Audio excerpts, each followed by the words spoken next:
la communauté! Alors aujourd'hui j'avais envie de vous parler d'un sujet qui me tient particulièrement à cœur. Je ne sais pas si vous avez remarqué, mais sur le site il y a des agriculteurs qui disent travailler en agriculture intégrée. Alors moi ça m'a un petit peu tiqué parce que je vais être franche, je ne sais pas ce que c'est. Comme d'habitude, ce que j'ai fait c'est plutôt que de me laisser abattre, j'ai pris ma caméra et puis je suis allée voir Fanny à Auxelard. Salut Fanny! Bonjour. Alors, est-ce que tu peux me dire en quoi ça consiste l'agriculture intégrée? Alors, l'agriculture intégrée en arboriculture, dans notre métier, ça s'appelle verger éco-responsable.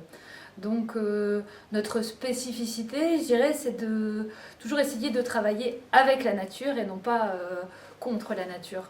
Donc, on essaie toujours de favoriser au maximum toutes les petites bébêtes qui nous aident dans notre production, ce qu'on appelle dans notre jargon la faune auxiliaire. D'accord.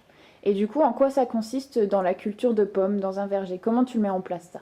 Alors, par exemple, on installe des plantes qui vont permettre aux coccinelles de passer l'hiver, pour qu'au printemps suivant, quand on a des attaques de pucerons, on ait une réserve de coccinelles qui vont pouvoir pondre et venir manger les pucerons.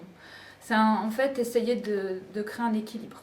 D'accord, un écosystème en fait. Voilà, essayer d'équilibrer l'écosystème qui est déjà existant.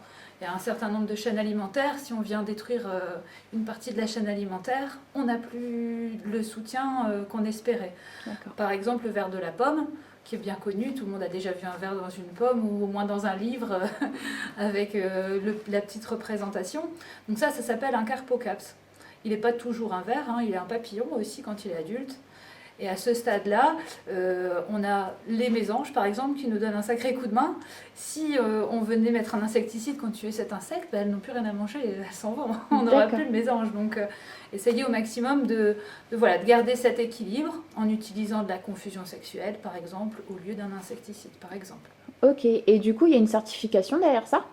Oui, alors c'est donc verger éco-responsable.